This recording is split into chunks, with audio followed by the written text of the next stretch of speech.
This is a podcast about both having autism and living with someone who has autism. My mom is Sonya, and I'm Josh, and this is Josh Has Autism. Hey everybody, welcome to Josh Has Autism. Hello. Yep, we're here again, and I don't know how long I'm going to be able to talk today because my voice is going in and out. That's been the case for how long now? I don't know, a couple weeks, I guess. I don't know. It's this cootie bug that's pretty hard on the voice for sure. Yeah. But today I want to get right to it in case my voice goes. Okay. All right. I want to talk about the differences. Because you have a job, talk about the differences in how you prepare for work versus how I prepare you for work. Because it's very, very, very different. Yeah. And specifically on my side, I've dealt with the Social Security Administration, dealt with vocational rehabilitation, dealt with ticket to work, and now waiting for another organization that is supposed to be an expert in putting all those things together and helping you to move off of SSI and into work in a way that has some safety nets. If for some reason your disability interferes with you being able to continue work, then you can go back on SSI. Right. So, in a nutshell, that's what I've been doing. Okay, can I say what I do? Yeah. So, I get excited because I'm working again. Uh-huh. And I go to work. That's funny. Yes, every time that you're asked to come in, you're very excited and... Yeah. Right. So, and there is a big difference, right? Yeah. Yeah. It's like, hey, I'm going to work. Yep. Okay. Bye. Bye. Yeah.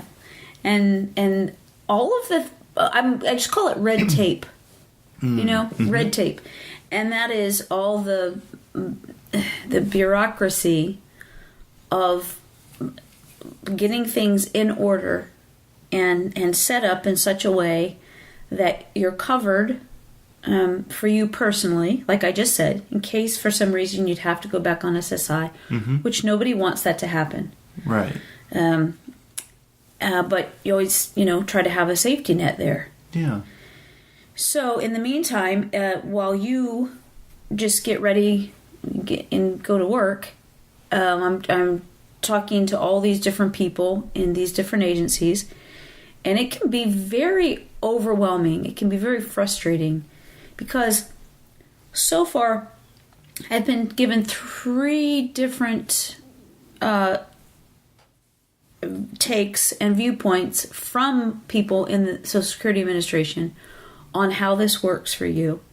Something different altogether with the gentleman with Voc Rehab. Just found out that contact that you have with Voc Rehab is also your contact person with Ticket to Work. And I never even knew that Voc Rehab was Ticket to Work. Really? Mm-hmm. Did you know that? Not really. Yeah. It's not something that I knew. And I guess it might be a point that until you need to know something, you just might not know it.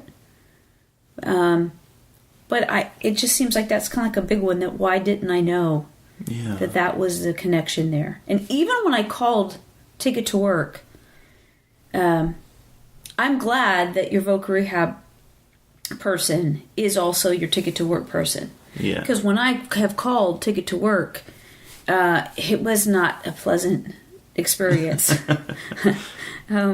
They wanted to know your Social Security number before they would even give me any information. And I would just say, look, I'm just trying to find out what needs to be done, how this works.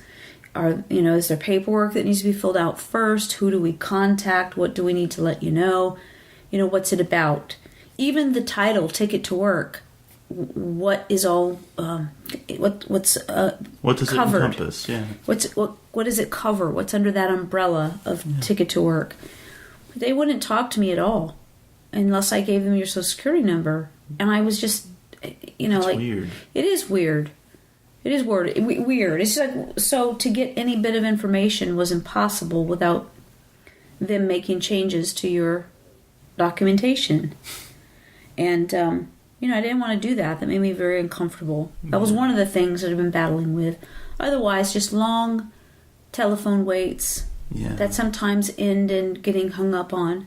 Oh. And not that was deliberate. Right. Not that we had an exchange that was, unpleasant, but that sometimes even before I was able to talk to a person, it would just disconnect me. But otherwise, getting I would get information and I would think, okay, good, this is how it's done. So we gather, the income and then report it the next month and how that's done and when that's done. And then somebody else gives us a different piece of information. There's questions on how much can you work and not completely lose SSI right away. Not that you would be double paid, not that you would be making your own money and get money from SSI, because it's subtracted. Right. What you make is subtracted, and that's fair. And I understand that. But is there a process that says you need to not make more than you get from SSI for a while in order for you to maintain Medicaid? Well, that's something that I've been told multiple answers to that question. So I'm still confused about that. So I don't know the answer. So I don't know how much you can make. So anyway, we're waiting for that information. Okay, at this point I'm just smiling and nodding. Yeah. It's true. It's been hours of this. Oh, man. And it's so frustrating. And I have to say that there's another part of this that it can feel frustrating. And I understand the dynamics of this, but it still sometimes can feel frustrating. And that is that, it's true that what you say is that you have a job and you just go. And that's all that you think about. Yeah. You don't think about any of the rest of this. Right. Sometimes that's frustrating to be that person that's always aware and cognizant of the plans that need to be put into place, the paperwork that needs to be filled out, the safety nets that are implemented, and also following the guidelines for these different entities in order to not so-called cut you off at the knees, right? Yeah. Sometimes it feels frustrating and overwhelming just by the nature of what that is, but also that you just go to work and it's just it doesn't occur to you. These things don't occur to you and you're just carefree. And sometimes I feel like, if I asked you to do this, could you? If I asked you to talk to these people, could you? There's been times that I have asked you, and we take you to appointments and stay there with you during the appointments. And I think that you've got a handle on being able to call people now, and so that's progress. Yeah, I still have issues sometimes relaying the information I learned to you, which is one of the reasons why you go to appointments with me and things like that. And also, even before that, sometimes there's you have a difficult time in asking the questions that need to be asked in order to have all the information that you need. Yeah. So we include you as much as we can, but there's just times when there's been so much contradicting information that to have you to be part of it at this point is just, it seems futile, because how are you going to help in the midst of that chaos? It's, you know what I mean? It's like you're not going to... More chaos. Yes. We've talked about it before, and that I admit freely that I didn't realize that I would still be doing this when you were 30 years old. And sometimes I don't know if if I just stopped, would you be able to pick it up? And then sometimes I pull back and see what happens. And I don't think that you deliberately don't do things. I think that you don't think about it. Yeah. That you don't realize the necessity of it. Even when we're talking about, even right now as I'm describing the things that have to be taken care of, your expression seems to be one that you're just kind of, it feels like, okay, that's not something that's sticking. Yeah, it's not so much that it's not sticking as it is going in one ear and out the other. Because it's just difficult for me to grasp it. Right. And it's not so much difficult to understand as it is so much information. Correct. That makes it difficult to grasp. Mm-hmm. Right. And how do you measure one bit of information from one agency versus the information that you get from another agency, and yet you add on a third agency, and when they're contradicting, how do you make them mesh together and make sense of it? Yeah, let alone different people within the same organization saying different things. Correct. And to be able to put all of those together and realize that something is not right is it is something that I do because I feel like that you need help with that. That it's something that, benefits you for your dad and I to step up and do those kinds of things that, like you say, some things go in one ear and out the other, but that doesn't make them less important. Right. So they need to be done. Because they need to be done, that certainly explains my level of stress lately. Yeah. Yes. Because we had talked about you working versus going to college, and you determined that this opportunity came up, and you like the idea, and it involves patterns, and your employers are wonderful people that have a business that at this point employs most of the people that they employ have autism. So they understand you. Yeah. And they help you to be successful in what you're doing. And they're very understanding if I need accommodations for something. Right, correct. Yeah. Correct. And sometimes there's just no monetary measure for those kinds of adaptations. Right. There just are not. It's just when you find something like this, I do understand you going, I want to do that. Because it's not only, the job is not only something of patterns that you appreciate, but it's for people that appreciate you. Yeah. For who you are. Yeah. So I understand that. And I think that I just want to put out there for the parents of adults on the spectrum, it can be exhausting. It can really be daunting to feel like you're almost connected at the hip in the non-ending effort that needs to be put out. And sometimes it feels like, is this ever going to get better? Does this even matter? Does what I'm doing even matter? Should I have done things differently so that you might be in a different place right now? Was there a disservice that I, by my hands-on approach to helping you with these kinds of agencies throughout your life? And the bottom line is, who cares? I'm appreciative of it. Well, thank you, honey. Yeah. Thank you. I think I've just gotten to a point where I just, when I make mistakes now in my life, I can apologize for those mistakes and move on. If I've made mistakes a while ago, there's nothing I can do about it. You are here right now, and you're a wonderful person, you have a heart of gold, and you're doing something to move your life forward. And to me, that seems so successful.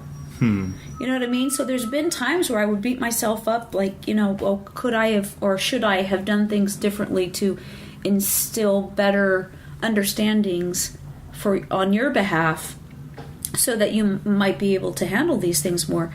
I just, like, it's what I say, who cares? Because I did the best that I could then. Yeah. Just like I'm doing the best that I can now. Yeah. And I wouldn't know how to do it any different. You know what? That's kind of how I view things. Whenever, like, that's my view of things, is that I can't change the past. I can't do things that are... I'm trying to get this out right. Okay. All right. I don't dwell on the past. And to use the example we've used many times here in the podcast, I can be upset about something, I leave the room and I come back in. Right. Yes. And it seems like that might be something that you've learned from me to do. It could be. I know that it has infuriated me over the years. I think that's one thing that I've recognized for years now, and I do share with other people when I'm doing the speeches that I do, is that, people on the spectrum are the ones that have this diagnosis, and they're considered, quote, to have a disability. Well, except for that, how many things do you do in such a way that seems just pure, and you're able to move on from that point to the next? And so, yes, you absolutely have it right. Like many others on the spectrum, you have it right, because you don't hold on to those things that I mean, what's the benefit of going back and beating yourself up over something that you might or might not have been able to do better? Right. Right. I couldn't have done it better, because I made the best decisions that I could at the time. Yeah. Knowing what you knew. Yeah. Mm-hmm. Yeah.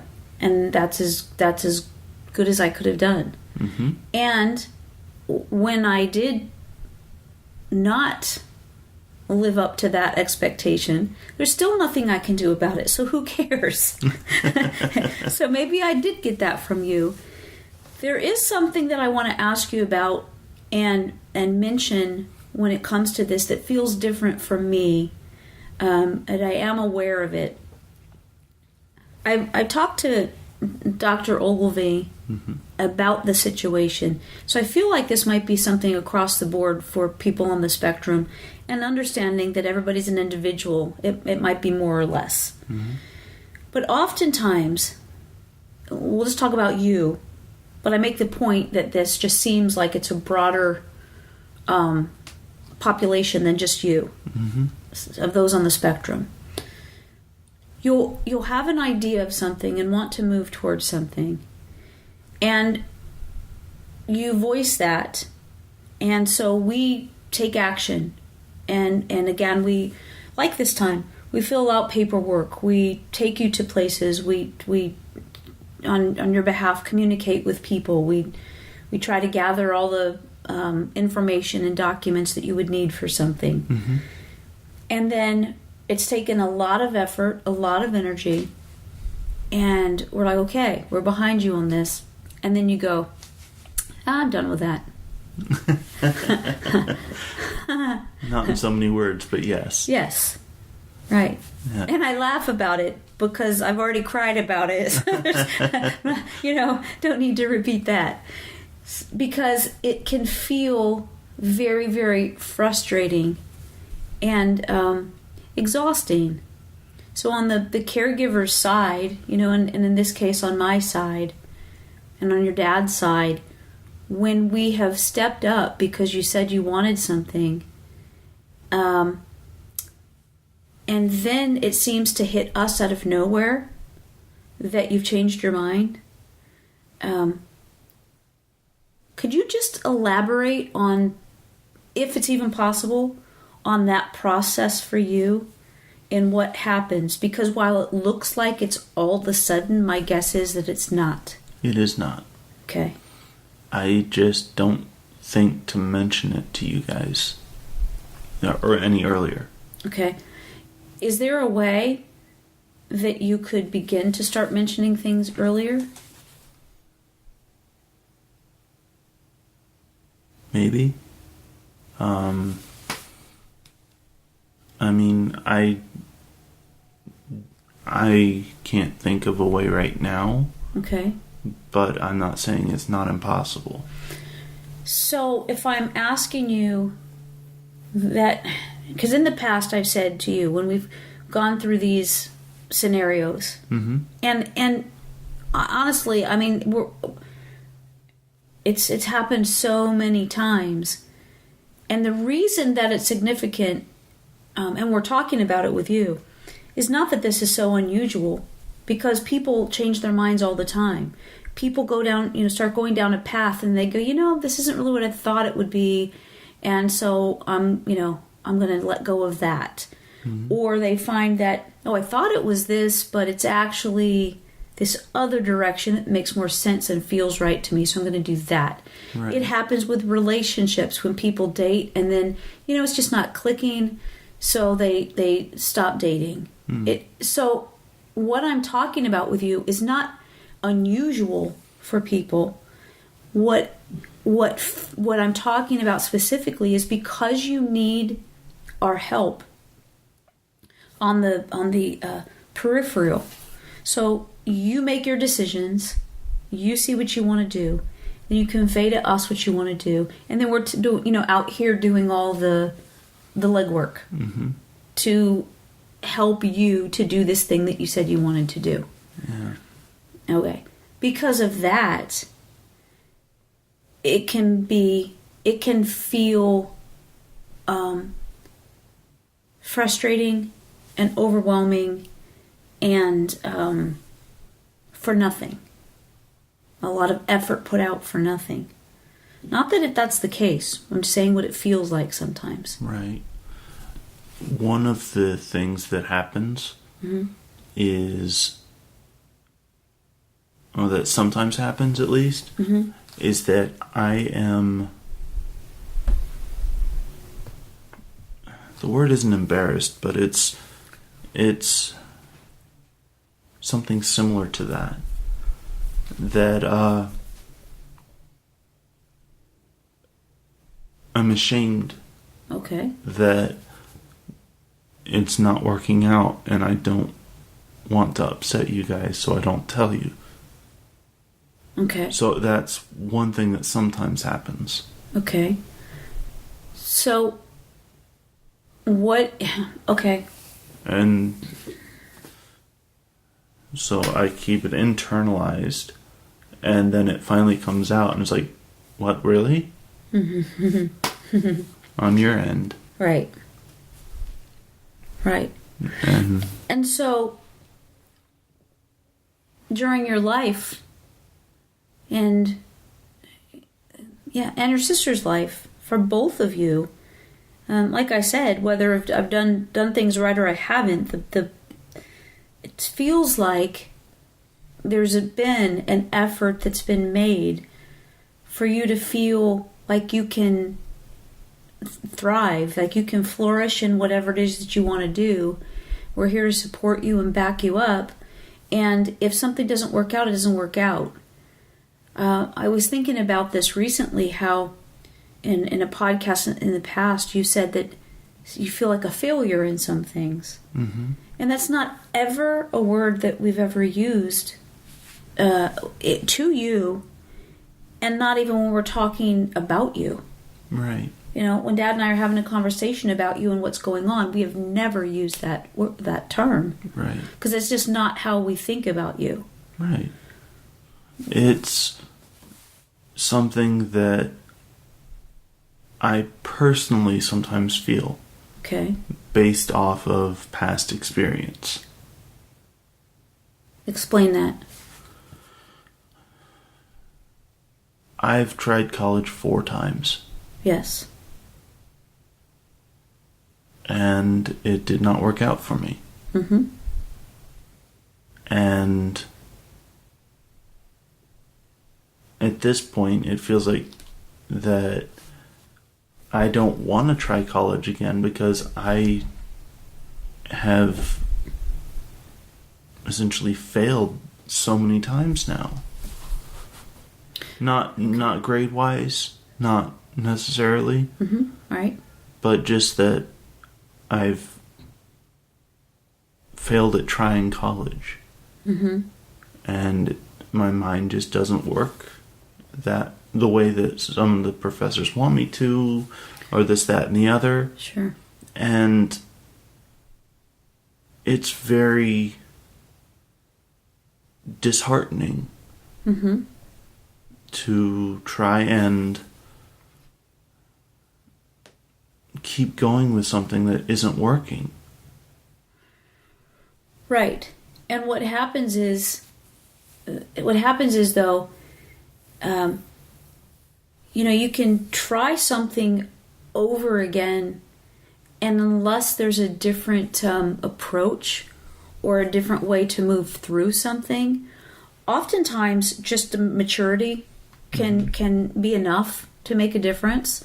But if it really is truly a way that a person processes, then regardless of the maturity level, unless that's viewed in a different way and approached in a different way, then then that outcome's probably going to be the same. But until you have the tools, and we'll talk about this later, because somebody that I've been in contact with has some suggestions about that. Right. And I would really, I feel like maybe we can have him on the podcast with us. Okay. And he can give his, he's a person that's been through this, that made it through college, and has some insight on how to make that, to help that to be a progress. Yeah.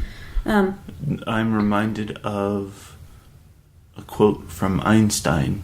Mm-hmm. I think it was from Einstein anyway. Mm-hmm. The definition of insanity Mm-hmm. is doing the same things over and over again, expecting a different result. Yes. Yes. It's Einstein. Yeah. Mm-hmm. Yes. So what my point is that if he can change my point of view, that'll make it different. So it's not just insanity. Excuse me. Yeah. Right. And it feels like one of the things that I had wondered about is that, do you not want to go to college because you don't think it's possible, or because you just are ready for work? And, you may or may not know the answer to that yet. And like it sounds like you just described, is that you felt like, you've had enough of not being successful in that particular arena. Yeah.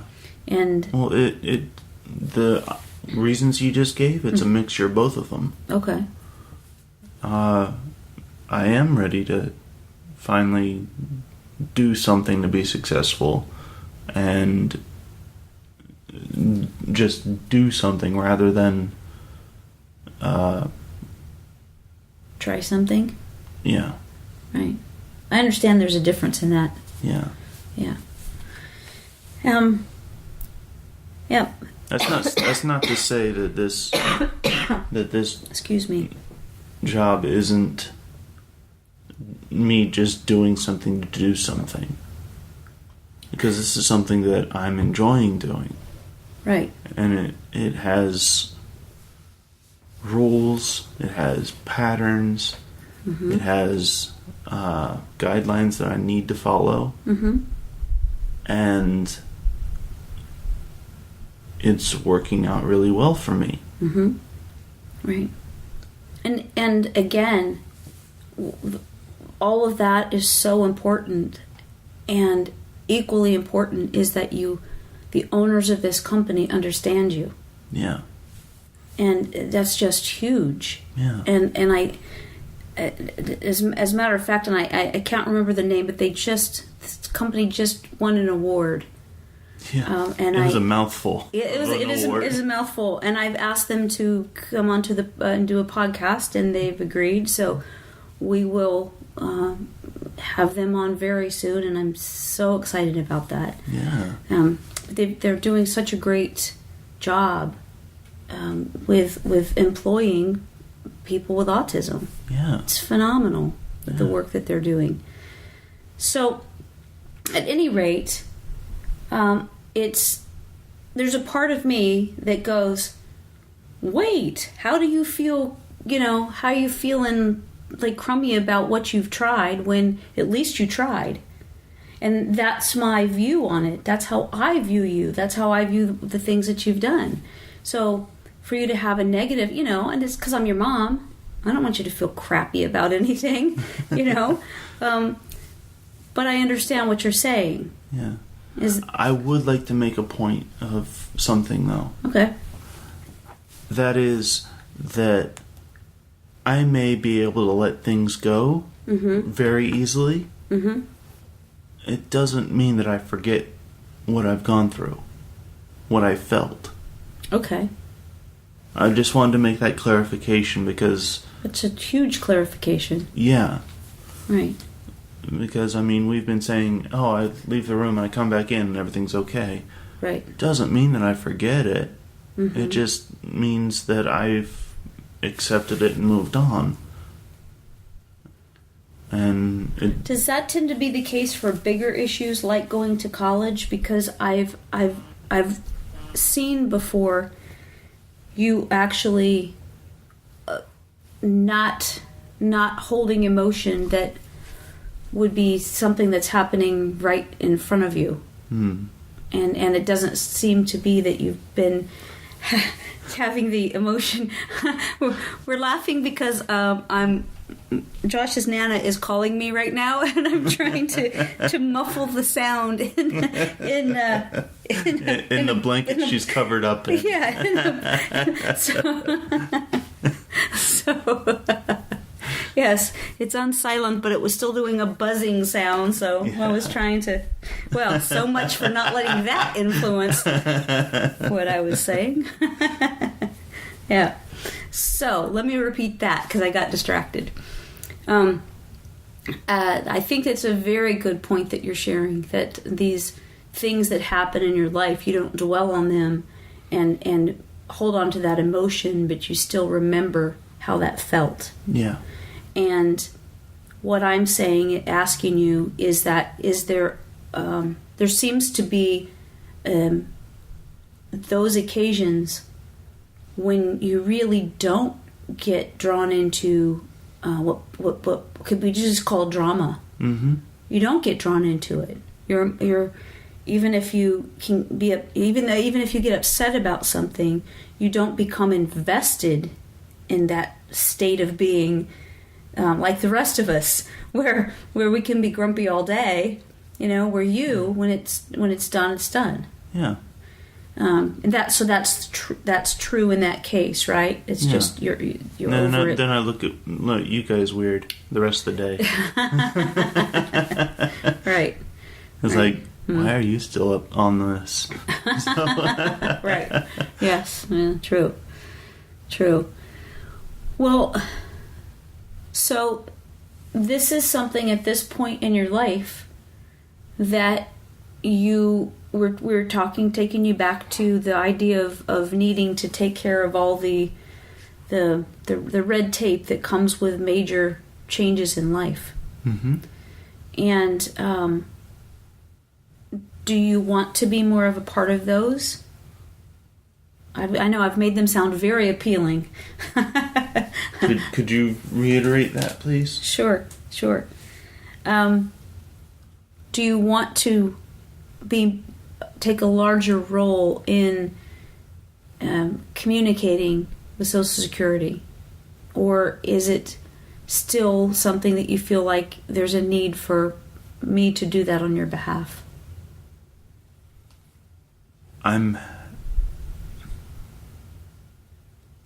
let me try and put it the way that I best can. Okay.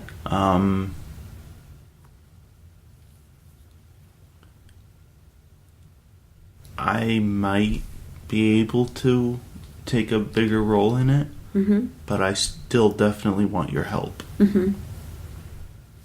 Right. Right. Okay. All right. That's what I thought. And I feel like this, once it's done, it'll make sense. Because once it's done, then we're going to understand, oh, this has to happen and then this happens. Yeah. And this person is called this, but they're really also called this. And, those kind of things are just constant right now. Yeah. In dealing with all this. And I'm not suggesting, and to be fair about this too, most of the people that I've talked to within Social Security Administration have been very, very pleasant and helpful. And there may have been times, say for example, that I'm saying that you have SSI, and they keep on saying SSDI. They're both under Social Security Administration, yet they are completely different programs. Yeah. Completely different. So what works for one doesn't work for the other. Right. So while I'm talking to someone and they're giving me all this information, and I go, yeah, but you just said SSDI, he has SSI, and they don't really acknowledge that, I'm not really sure what's happening. So I come away from that going, okay, I did make it clear that you had this, but then they were talking about this, but then I don't know what category this falls under then. Right. So ask them. I do. I do. And they don't clear it up? No. No, because they will then explain SSI and SSDI. This is an actual experience where I say, no, he has SSI. So, what sounds like what you were just describing was SSDI from everything that I've read. Then they go on, rather than address that question of, so how does this affect him personally that he has SSI? This one particular person went into describing the difference in SSI and SSDI, not answering the question that I had, but in the big picture. Okay. So I have a better understanding of that now. Yeah. It still doesn't help me because then I'm told by somebody else they also used SSDI in regards to how much money you can make. And they gave an amount, and I said, no, that's not correct. It's, and again, instead of, and what I'm saying is these seem to me like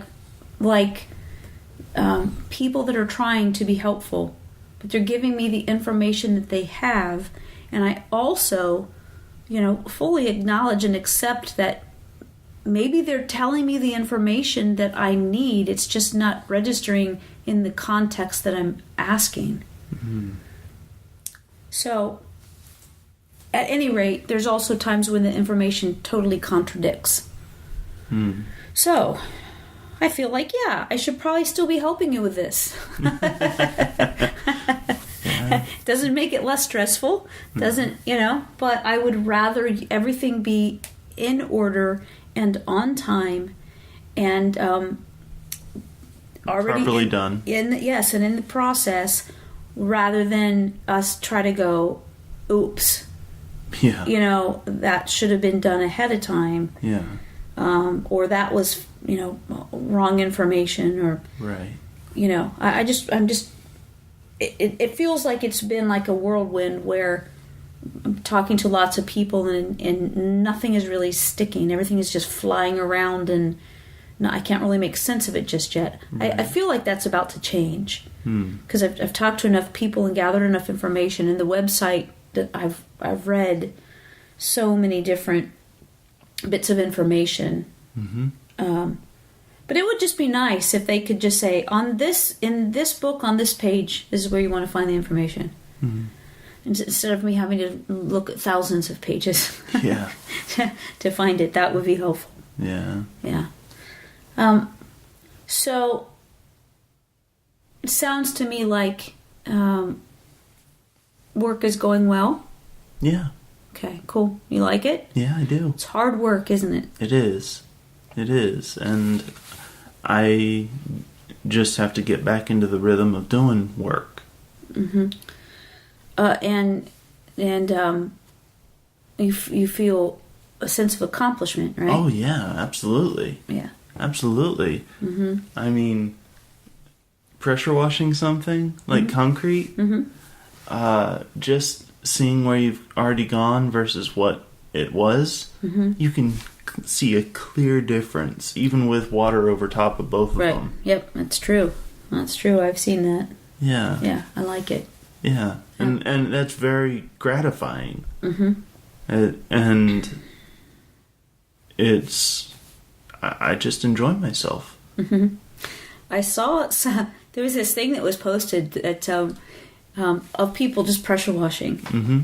And it doesn't have anything to do with a person with a disability.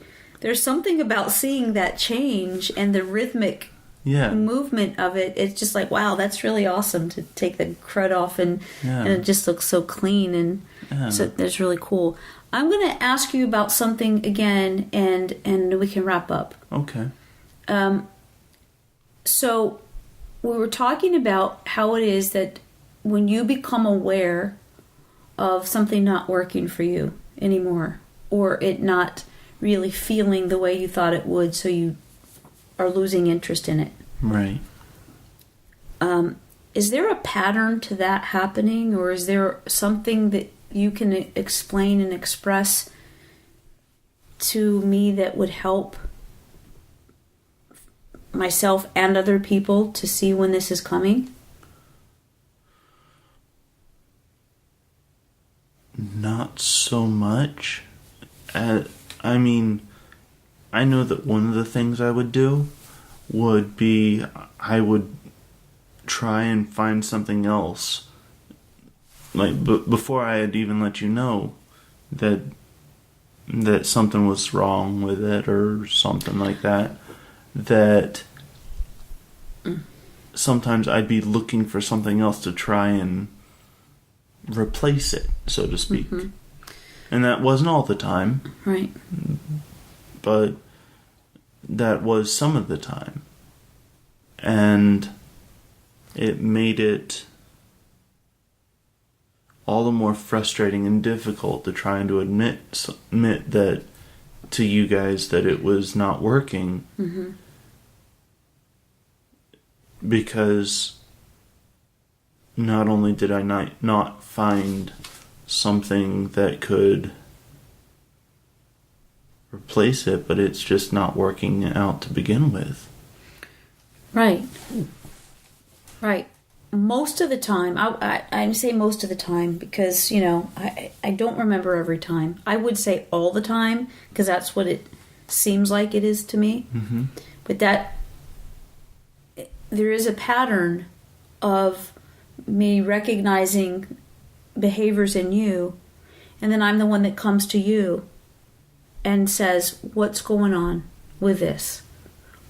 Are you not happy doing this? Have you changed your mind? And that's when you acknowledge that their interest in something has changed and it's no longer working for you. Right. And so I'm wondering if, because you're talking about the feelings that you're having about it, but also, is it hard to find the words to express what you're experiencing because it's uncomfortable? Not necessarily because it's uncomfortable, but more so because I don't want to have to go through all of the... You don't want to talk about it. Excuse me, everybody.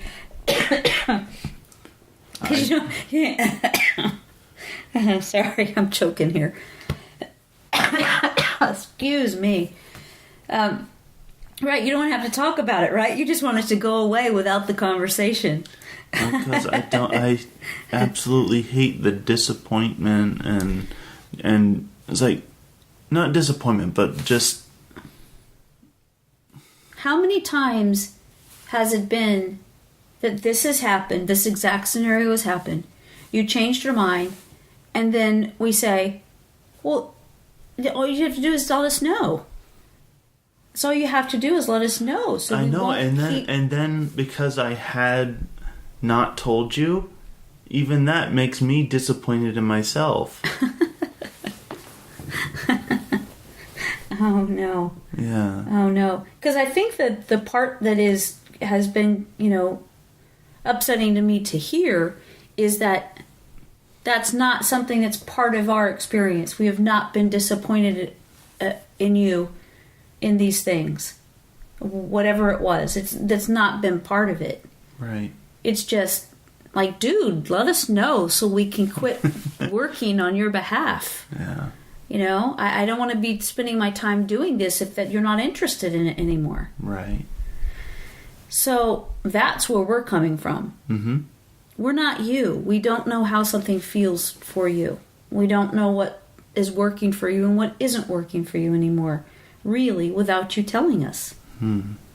And if we're doing the legwork to help you to continue going down the path that you're on, well, all that we're saying is, let us know as soon as you start having that feeling of this is not working for me, so we can, first of all, see if there's something that could be done to help with the process itself. Okay. So that you could be successful doing it. So maybe you still really enjoy it or want that, but you just haven't, you've lost a way to understand how to accomplish it. Right. But also, if it is something that, okay, I don't want to do that anymore, so we know. Okay. Okay. All right. It's deal? Okay. Well, my mind is starting to wander. So we should be done? Yeah. Yeah, okay. Okay. All right. I gotcha. Okay, everybody. Thanks so much for hanging out. If you would please go to this podcast on iTunes and give us a 5-star review. If anything that we're doing is helping you out at all, if you appreciate what we're doing, if you like what we're doing, those 5-star reviews really help us out a lot. And we've said this before, that if you have a company or know of a company or association, organization that's looking for a speaker, Josh and I would love to come and be a part of that. Yeah. Yeah. And if you have any particular topics you want for us to talk about that we haven't yet, feel free to let us know about that too. Yes, we always appreciate that. We always do. All right, everybody, have a great day, and we'll talk again soon. Love you. Bye.